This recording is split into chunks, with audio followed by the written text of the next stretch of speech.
Ô Caio, Não. e quem você pensa que são esses espíritos, Caio, a seu ver?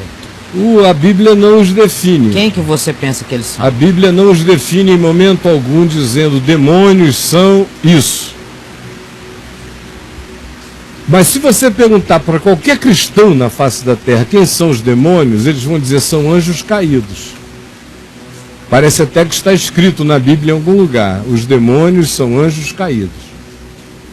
Ora, na Bíblia não existe uma categoria só desses entes. Existem múltiplas categorias. Claro que existem anjos caídos. Satanás é descrito como um querubim, o querubim da guarda, o mavioso, a estrela da manhã, a luz, que surtou com seu próprio narcisismo e caiu na treva da sua própria soberba. E mergulhou em malevolência indescritível. Com ele, a Bíblia diz também que outros foram. Então, essa é uma categoria de presença espiritual caída. Mas não necessariamente a gente tem que dizer que um demônio é um anjo caído que entrou numa pessoa. Porque quando você vê a descrição espiritual, da cosmologia espiritual do Novo Testamento, você tem aqueles entes que Jesus simplesmente chama de espírito imundo. Espírito imundo sai dele. Aqueles que ficam pegando pessoas, sacudindo em sinagoga, balançando para lá e para cá, que a gente lê nos evangelhos, como é que Jesus os designa? Espírito imundo. E não diz quem são, nem a procedência, nem o nível, nem a hierarquia, nem nada. Mas pelas ações da maioria deles dá para ver que são entes espirituais de uma inteligência tosca. Dá para sentir. São, em geral, de uma inteligência tosca. Como você tem a descrição, por exemplo, na Bíblia de poderes, que a palavra grega que designa isso aí é a palavra energias. Energias malignas. Presentes. Você tem articulações superiores, chamadas de principados, potestades. Você tem outras superiores a essas, chamadas tronos.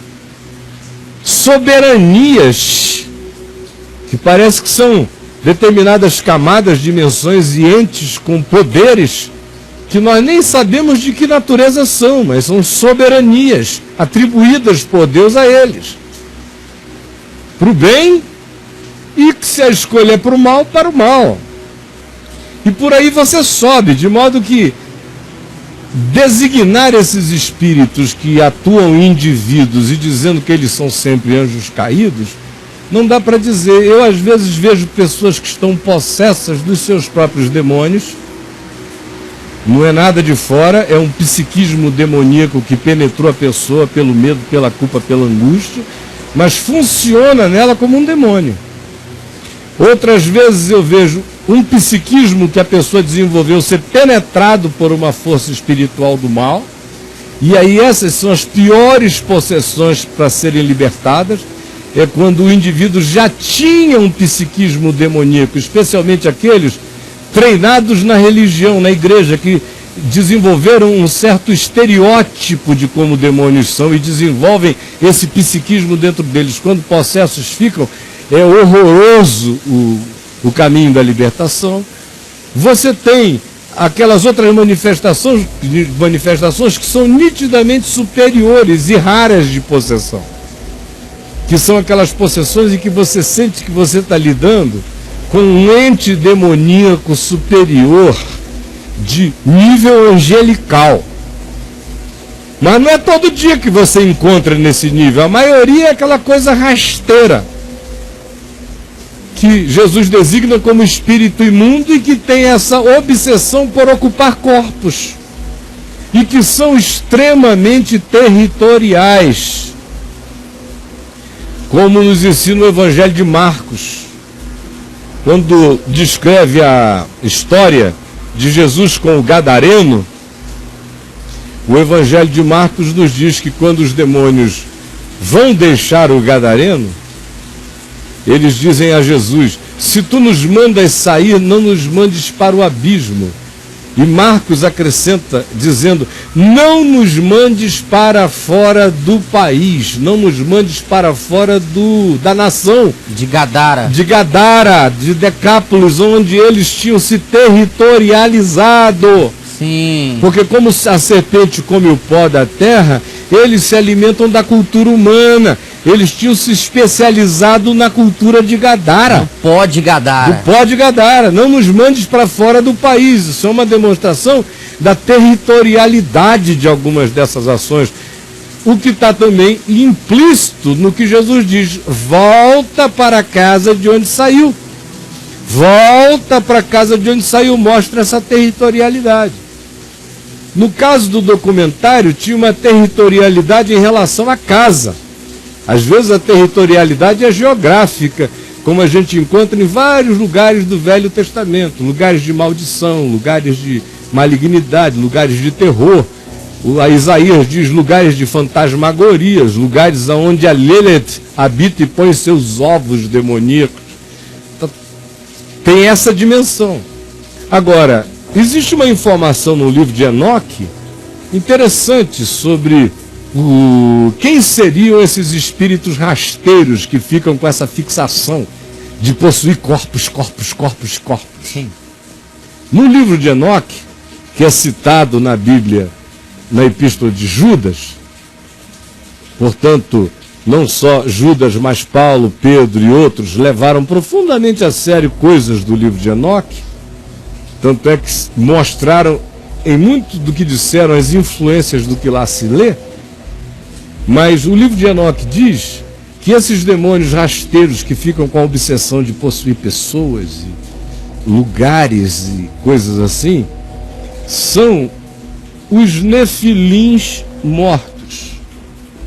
São aqueles filhos dos Benai Elohim, os anjos que caíram na outra queda, não na primeira, na queda dos Benai Elohim, com a fixação erótica pelas filhas dos homens, naquela ânsia de reprodução e de imiscuimento na natureza e de hibridização e de produzir mutação na criação, na Terra. Sim. Naquela ação alienígena, nasceram os nefilins, os gigantes da antiguidade. Eu já falei demais sobre isso aí. Sim. O que o livro de Enoque diz é que a desgraça, e a gente vê que tem condenações de Deus para castas diferentes de demônios. Quem lê 2 Pedro e lê a Epístola de Judas, vê que diz, esses que outrora nesse tempo foram desobedientes, foram postos em cadeias, aprisionados, aguardando isto e aquilo. Então, tem sentenças, condenações e limitações impostas. E o livro de Enoque diz que como a fixação dos pais dos nefilins, daqueles anjos que possuíram as filhas dos homens, era entrar em corpos, era possuir corpos, os nefilins carregaram sobre si a maldição da fixação de, uma vez mortos, viverem o tempo todo querendo penetrar corpos humanos. A descrição do livro de Enoque é: transformaram-se como nuvens rasteiras sobre a terra, procurando lugar de repouso em habitações humanas. Por causa dessa fixação de possuir. Faz uma lógica psicológica extraordinária neles, já que a Bíblia em momento algum diz espíritos imundos num homem são isto, aquilo. Não diz. O que diz é a teologia católica, que a protestante assumiu, mas a Escritura em si não carrega tal especificidade. Ao contrário, abre leques e manda a gente exercer discernimentos.